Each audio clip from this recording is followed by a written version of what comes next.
बिस्मिल्लाहिर्रहमानिर्रहीम अस्सलाम वालेकुम। आज का जो सा हमारा टॉपिक है वो क्या है, न्यूक्लियस। न्यूक्लियस का लफ्ज़ी मतलब क्या होता है, सेंटर, यानी ये सेल के कहाँ होता है, सेंटर में। आपने केमिस्ट्री में भी देखा होगा, एक हमारे पास एटम होता है, एटम के सेंटर में क्या होता है, न्यूक्लियस। तो न्यूक्लियस का लफ्ज़ी मतलब क्या होता है, सेंटर। आज हमने इसी के बारे में पढ़ना है, न्यूक्लियस के बारे में। न्यूक्लियस को सेल का ब्रेन भी कहा जाता है, यानी ये ब्रेन की तरह काम कर रहा है। ये क्या हमारे पास सेल, और ये क्या उसके सेंटर में, ये एक एनिमल सेल है, उसके कहा है सेंटर में क्या है, न्यूक्लियस। सेंटर में इसीलिए इसे क्या नाम दिया, न्यूक्लियस। और ये कैसा काम कर रहा है, ब्रेन का।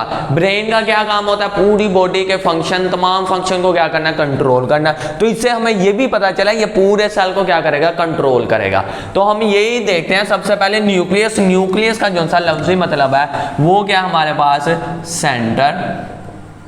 और ये कैसा काम कर रहा है, ब्रेन की तरह। इसे सेल का ब्रेन भी कह सकते हैं हम।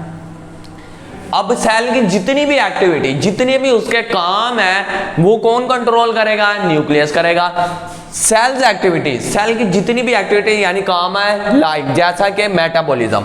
अब मेटाबॉलिज्म किसे कहते हैं, सेल के अंदर जितने भी रिएक्शन हो रहे हैं ना, उन सब को क्या कहते हैं, मेटाबॉलिज्म। बेशक वो फोटोसिंथेसिस का हो, बेशक वो रिस्पायरेशन का हो, रिस्पायरेशन का हो या फोटोसिंथेसिस का हो। इन सारे रिएक्शन, जितने भी सेल में रिएक्शन हो रहे हैं, उन सबको क्या नाम देंगे, मेटाबॉलिज्म। तो जैसा क्या हो गया, मेटाबॉलिज्म, ग्रोथ, सेल की क्या होगी, ग्रोथ एंड रिप्रोडक्शन, और नए सेल का बनना। ये सारा काम किसके कंट्रोल में, न्यूक्लियस। तो सेल्स एक्टिविटी, सेल के काम जैसा कि metabolism, growth and reproduction need to be well regulated. Cell को इसकी जरूरत है कि ये क्या हो, वेल यानी अच्छा भी हो, और रेगुलेटेड यानी बरकरार भी हो।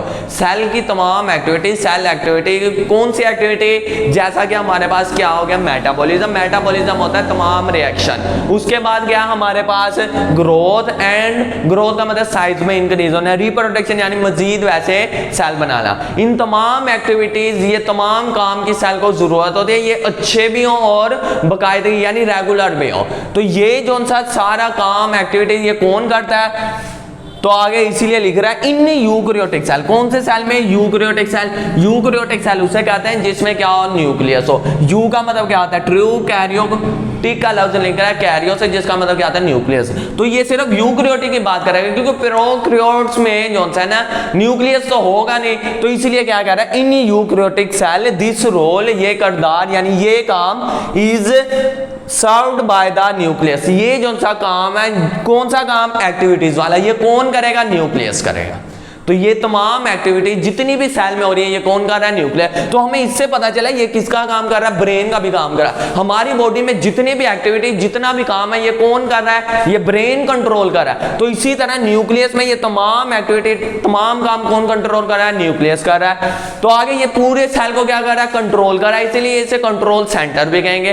तो आगे इसीलिए क्या, न्यूक्लियस एक्ट, न्यूक्लियस अमल कर रहा है एज अ कंट्रोल सेंटर। ये कैसा काम कर रहा है, कंट्रोल सेंटर का द सेल। ये सेल के कंट्रोल सेंटर का काम कर रहा है। क्यों कर रहा है, क्योंकि इसमें एक चीज पाई जाती है, वो कौन सी है, बिकॉज इट कंटेन, क्योंकि इसमें पाई जाती है क्या, हेरिडिटी। हेरिडिटी का मतलब होता है विरासत। क्या होता है, विरासत। जैसे आपको बताओ, पेरेंट्स से कोई जमीन आगे तकसीम हो तो उसे क्या कहते हैं, विरासत में मिली है। तो इधर हेरिडिटी यानी पेरेंट्स से जो मटेरियल आगे बच्चों में आ रहे हैं, उसे क्या नाम देंगे, विरासत, हेरिडिटी। वो कौन सा मटेरियल है, डीएनए। कौन सा मटेरियल है, डीएनए। आपने देखा होगा कोई एक्सीडेंट वगैरह हो जाए या कोई ऐसा हादसा हो जाए जिसमें कोई शिनाख्त वगैरह ना हो, तो उसमें उस इंसान की क्या की जाती है, उसके पेरेंट्स वगैरह से डीएनए मैच करवाया जाता है, क्योंकि डीएनए क्या होता है, सेम होता है, उसे हेरिडिटी यानी विरासत में मिला होता है। तो ये इसके अंदर एक मटेरियल है, वो क्या हमारे पास है, डीएनए।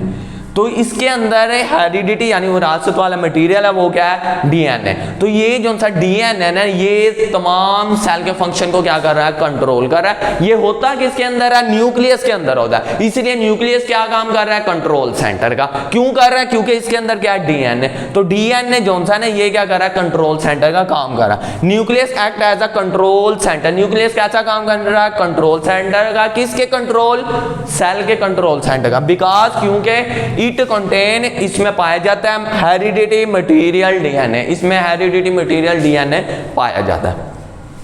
आगे हम देखेंगे न्यूक्लियर इन्वेलप। ये क्या हमने इधर से सेंटर में इसकी क्या बनाई है, न्यूक्लियस की, न्यूक्लियस को सेल से निकाल के इधर बना दिया हमने, ठीक है। ये न्यूक्लियस की जोन सी है ना, ये मेम्ब्रेन, उसे क्या नाम देंगे, न्यूक्लियर इन्वेलप। अब ये कितनी मेम्ब्रेन है, 2 मेम्ब्रेन है। न्यूक्लियस की कितनी मेम्ब्रेन है, 2।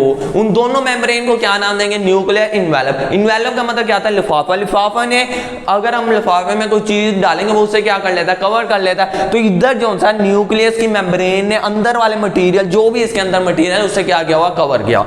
तो अगली हेडिंग हमारे पास क्या है, nuclear envelope. Nucleus is surround, nucleus क्या हुआ बड़ा है, सराउंड किया हुआ यानी घेरा हुआ न्यूक्लियस को बाय 2 मेम्ब्रेन। न्यूक्लियस सराउंड हुआ बड़ा 2 मेम्ब्रेन से, विच कलेक्टिवली फॉर्म न्यूक्लियर इन्वेलप। जिस दोनों को हम अगर इकट्ठे नाम देंगे तो क्या नाम देंगे, न्यूक्लियर इन्वेलप। न्यूक्लियस की जो सी मेम्ब्रेन है ना, कितनी मेम्ब्रेन है, 2, उस इकट्ठे को क्या नाम देंगे, न्यूक्लियर इन्वेलप। आगे क्या हमारे पास, न्यूक्लियर पोर्ट्स। अब ये देखो, ये 2 मेम्ब्रेन है, एक आउटर है और एक क्या है, इनर। ये क्या हमारे पास, आउटर मेम्ब्रेन, और ये वाली कौन सा, इनर। कुछ पॉइंट ऐसा आ रहा है जहां आउटर और इनर क्या हो रही है, मिल रही है आपस में। कुछ पॉइंट ऐसा आ रहा है जहां आउटर और इनर क्या हो रही है, आपस में मिल रही है, और उसके नतीजे में इधर क्या क्रिएट हो रही है, स्पेस यानी सुराग नुमा स्ट्रक्चर क्या हो रहा है, क्रिएट हो रहा है। तो इसे क्या नाम देंगे, न्यूक्लियर पोर्ट्स, यानी न्यूक्लियस के अंदर वाले सुराग। तो हम यही देखेंगे, nuclear pores, nuclear envelope. Nuclear envelope bears are nuclear pores. Nuclear envelope में पाए जाते हैं क्या, न्यूक्लियर पोर्ट्स एट पॉइंट, किस पॉइंट पर, जहां 2 मेम्ब्रेन आउटर और इनर क्या हो रही है, फ्यूज हो रही है। एट पॉइंट वेयर, वो पॉइंट जहां बोथ मेम्ब्रेन, दोनों मेम्ब्रेन क्या हो रही है, फ्यूज। फ्यूज का मतलब क्या होता है, मिलना यानी जुड़ना। फ्यूज हो रही है विद ईच अदर। तो न्यूक्लियर पोर्स उधर बनेंगे, उस पॉइंट पर बनेंगे जहां क्या हो रही है, 2 मेम्ब्रेन आपस में क्या हो रही है, फ्यूज हो रही है यानी मिल रही है। अब इसमें से क्या होगा, थ्रो न्यूक्लियर पोर्ट्स। अब ये देखो, ये क्या हमारे पास न्यूक्लियस है, इसके इर्द गिर्द क्या हमारे पास साइटोप्लाज्म होगा। इसी के इर्द गिर्द मैं बना लेता हूं, सेल का क्या होगा हमारे पास, फ्लूइड होगा यानी साइटोप्लाज्म। अब न्यूक्लियस का और साइटोप्लाज्म का जो सा राब्ता है वो इसी न्यूक्लियर पोर्ट से होगा। यानी किसी चीज ने न्यूक्लियस के अंदर जाना है तो वो इसी सुराग में से गुजर कर अंदर जाएगी, या किसी ने न्यूक्लियस से बाहर साइटोप्लाज्म में आना है वो भी इसी सुराग से जाएगी। तो आगे यही लिखा हुआ हमारे पास, through nuclear ports nucleus communicate. Nuclear port से न्यूक्लियर क्या होता है, कम्युनिकेट, राब्ते में होता है विद साइटोप्लाज्म। साइटो मीन क्या होता है, सेल, प्लाज्म मीन फ्लूइड, यानी सेल के फ्लूइड से क्या होता है, राब्ते में होता है। न्यूक्लियर पोर्ट से, तो न्यूक्लियर पोर्ट उस पॉइंट पर होगा जहां 2 मेम्ब्रेन जुड़ी हुई होंगी, और न्यूक्लियर पोर्ट से न्यूक्लियस और साइटोप्लाज्म क्या होगा, राब्ते में होगा यानी कम्युनिकेट में होगा। आगे क्या हमारे पास, सम न्यूट्रिएंट्स, कोई न्यूट्रिएंट्स हो गया यानी कोई फूड के पार्टिकल हो गए, या protein and protein, some nutrients and protein enter the nucleus. कोई भी चीज ने साइटोप्लाज्म से न्यूक्लियस में जाना है वो न्यूक्लियर पोर्ट से गुजरेगी, और कोई भी चीज ने न्यूक्लियस से साइटोप्लाज्म में आना है वो भी इसी सुराग में से गुजरेगी। इंटर द न्यूक्लियस थ्रू किस में से गुजरेगी, दीज पोर्स, इन्हीं सुराग में से गुजरेगी। And ribosome and messenger RNA. Ribosome, ribosome हमने पहले भी पढ़ा था, राइबोसोम का क्या काम होता है, प्रोटीन बनाना। अब ये राइबोसोम और मैसेंजर आरएनए, इस टाइम का मतलब क्या होता है, मैसेंजर आरएनए, वो आरएनए जो मैसेज लेकर आ रहा है, न्यूक्लियस से क्या लेकर आ रहा है, मैसेज लेकर आ रहा है। वो लीव्स यानी निकलेंगे द न्यूक्लियस, लीव्स यानी छोड़ेंगे या निकलेंगे किस में से, न्यूक्लियस से, इन्हीं सुराख में से। तो हमने ये देखा कुछ न्यूट्रिएंट्स और जो है ना हमारे पास कुछ न्यूट्रिएंट्स और प्रोटीन, कुछ न्यूट्रिएंट्स और प्रोटीन सेल के अंदर इंटर होंगी तो वो भी इसी सुराख से होंगी। तो राइबोसोम हो गया और मैसेंजर आरएनए वो न्यूक्लियस से निकलेंगे तो वो भी इसी सुराख में से निकलेंगे। ये क्या था हमारा इसका न्यूक्लियर पोर्ट्स का काम। आगे क्या हमारे पास, न्यूक्लियोप्लाज्म। न्यूक्लियो का लफ्जी मतलब क्या होता है, न्यूक्लियस, प्लाज्म का लफ्जी मतलब क्या होता है, फ्लूइड। तो the fluid of nucleus is called nucleoplasm. दो लफ्ज है, nucleo mean nucleus, plasm mean fluid. The fluid of nucleus is called nucleoplasm. Nucleus contain a fluid, nucleus में एक फ्लूइड पाया जाता है जिससे क्या कहते हैं हम, न्यूक्लियोप्लाज्म। इसके अंदर ये अंदर फ्लूइड पाया जाता है, इसे ये क्या नाम देंगे, न्यूक्लियोप्लाज्म। ये बात याद रखना, हर वो ऑर्गेनेली जिसकी मेम्ब्रेन है उसका फ्लूइड लाजमी होता है। मेम्ब्रेन इसलिए होती है ताकि फ्लूइड इसका उसी जगह पर रहे, इसीलिए इसका भी क्या है, मेम्ब्रेन है तो इसका भी क्या है, फ्लूइड है। तो इसके फ्लूइड को क्या नाम देंगे, न्यूक्लियोप्लाज्म। आगे हम देखेंगे हमारी जो सा न्यूक्लियस है ना, इसके अंदर हमें राउंड एक डार्क सा निशान नजर आया, राउंड यानी गोल, डार्क एक क्या नजर आया, स्टेन्ड यानी निशान नजर आया, जिसे क्या नाम दे दिया, न्यूक्लियोलस। इसे वैसे आम अल्फाज में क्या कहते हैं, स्मॉल न्यूक्लियस यानी न्यूक्लियस के अंदर एक मजीद छोटा न्यूक्लियस, या इसे क्या कहते हैं, लिटिल नट यानी छोटा नट नुमा स्ट्रक्चर। तो इसे आगे हम देखेंगे न्यूक्लियोलस। ये जो सा हमारे पास न्यूक्लियोलस है, इसे स्मॉल न्यूक्लियस भी कहते हैं, क्योंकि ये न्यूक्लियस के अंदर मजीद छोटा है, और लिटिल नट भी कहते हैं। शेप इसकी कैसे है, राउंड, और नजर कैसा है, राउंड डार्क स्ट्रेनेड, यानी राउंड गोल डार्क नजर आया, और स्ट्रेनेड यानी निशान, डार्क निशान की तरह नजर आया, किसके अंदर, न्यूक्लियस के अंदर। तो आगे यही लिखा, nucleolus is a round darkly stained area, round dark stained area किसके अंदर, न्यूक्लियस के अंदर, उसे क्या नाम दिया, न्यूक्लियोलस। आगे हम देखेंगे राइबोसोम आर असेंबल। राइबोसोम क्या होते हैं, असेंबलेड यानी जमा होते हैं, राइबोसोम जमा होते हैं, इकट्ठे होते हैं एट दिस पॉइंट, इसी पॉइंट पर, दिस पॉइंट यानी न्यूक्लियोलस, न्यूक्लियोलस पर राइबोसोम क्या होते हैं, जमा होते हैं। हेयर राइबोसोमल आरएनए, ये इस आर का मतलब क्या होता है, राइबोसोमल, आगे क्या, RNA, ribosomal RNA is formed, इसी जगह पर राइबोसोमल आरएनए बन रहे हैं, which combine with protein to form ribosome, और क्या बनाते हैं, राइबोसोम। हमने पढ़ा था जो सा राइबोसोम है ना, ये दो चीजों से बना हुआ है, किससे, राइबोसोमल आरएनए और प्रोटीन। तो राइबोसोमल आरएनए भी इधर बना है और प्रोटीन भी, जब ये दोनों मिलेंगे उसे क्या नाम देंगे, राइबोसोम। तो इसका मतलब राइबोसोम भी न्यूक्लियोलस में ही बन रहा है, और इधर ही क्या हो रहा है, इकट्ठा हो रहा है। तो आगे ये लिखा हुआ, is formed which combine with protein to form ribosome. आगे क्या, इट डिसअपियर, डिसअपियर का मतलब क्या, खत्म हो जाना, छुप जाना। जब सेल डिवाइड होने लगा हो तो तब न्यूक्लियोलस नजर नहीं आता, ये क्या हो जाता है, छुप जाता है। It disappear for some time, कुछ लम्बे के लिए, कब, ड्यूरिंग सेल डिवीजन के दौरान ये क्या आ जाता है, डिसअपियर यानी नजर नहीं आता। आगे हम देखेंगे ये धागे नुमा जो सा स्ट्रक्चर है, जो सा हमारा हेरिडिटरी मटेरियल है, डीएनए वगैरह, ये किस फॉर्म में होता है, धागे नुमा स्ट्रक्चर में, जिसे क्या नाम देंगे, क्रोमाटिन।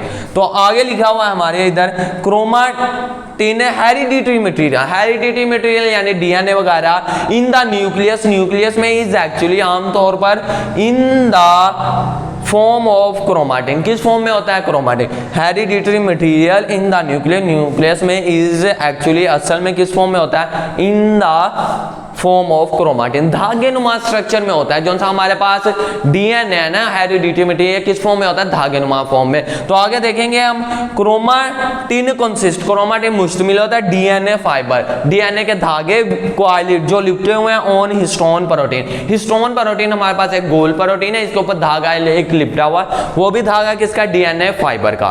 तो ये मुकम्मल उसे क्या नाम देंगे, क्रोमाटिन। क्रोमाटिन पर जो क्रोमाटिन किन चीजों पर मुश्तमिल है, डीएनए के धागे जो किसके ऊपर लिपटे हुए हैं, क्वाइल्ड यानी लिपटे हुए हैं किसके ऊपर, हिस्टोन प्रोटीन के ऊपर। जब सेल ने डिवाइड होना हो, यही जो से धागे ये क्या हो जाते हैं, कंप्रेस हो जाते हैं, यानी करीब आकर, और इस फॉर्म में आ जाते हैं, इसे क्या नाम देंगे, क्रोमोसोम। जब सेल डिवाइड हो जाते हैं, ये मजीद दोबारा क्रोमाटिन की फॉर्म में आ जाए। जब सेल ने डिवाइड होना हो तो ये किस फॉर्म में आ जाता है, क्रोमोसोम में। जब सेल डिवाइड होकर आगे मजीद 2 सेल हो जाते हैं, ये 4 सेल बन जाते हैं, तो वो ये क्रोमोसोम दोबारा क्रोमाटिन में हो जाता है। ये क्रोमोसोम सिर्फ उस टाइम बनता है जब क्या हो, जब सेल ने डिवाइड होना।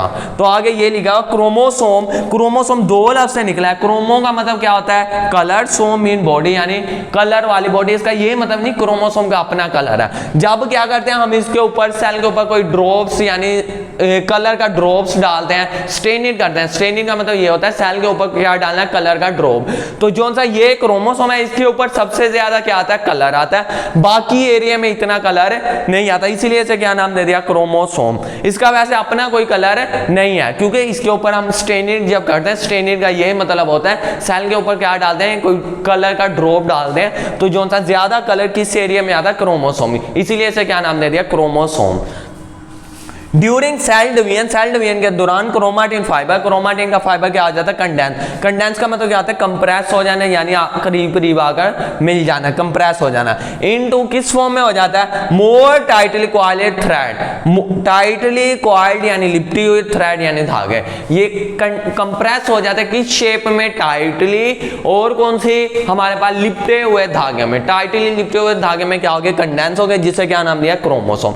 क्रोमोसोम के जो से नंबर है ना हैं हर स्पीशीज, हर नस्ल में क्या आते हैं, फिक्स होते हैं, ठीक है। तो आगे यही लिखा हुआ, ईच स्पीशीज, हर नस्ल में हैज इट्स ओन यूनिक, इसके क्या होंगे, अपनी यूनिक क्रोमोसोम सेट होंगे। हर स्पीशीज के अपने क्या होंगे, कॉमन यानी एक फिक्स नंबर होंगे किसके, क्रोमोसोम के, डिफरेंट फ्रॉम अदर स्पीशीज, और वो दूसरी स्पीशीज से क्या होंगे, मुख्तलिफ होंगे। जैसे ह्यूमन, हमारे अंदर जो सा क्रोमोसोम के नंबर होते हैं वो कितने होते हैं, 46, और दूसरी स्पीशीज अगर हम देखें उसमें कितने होंगे, वो चेंज होंगे। अगर हम पेयर की बात करें तो हमारे अंदर क्रोमोसोम के पेयर कितने हैं, 23, अगर वैसे कहें तो 46।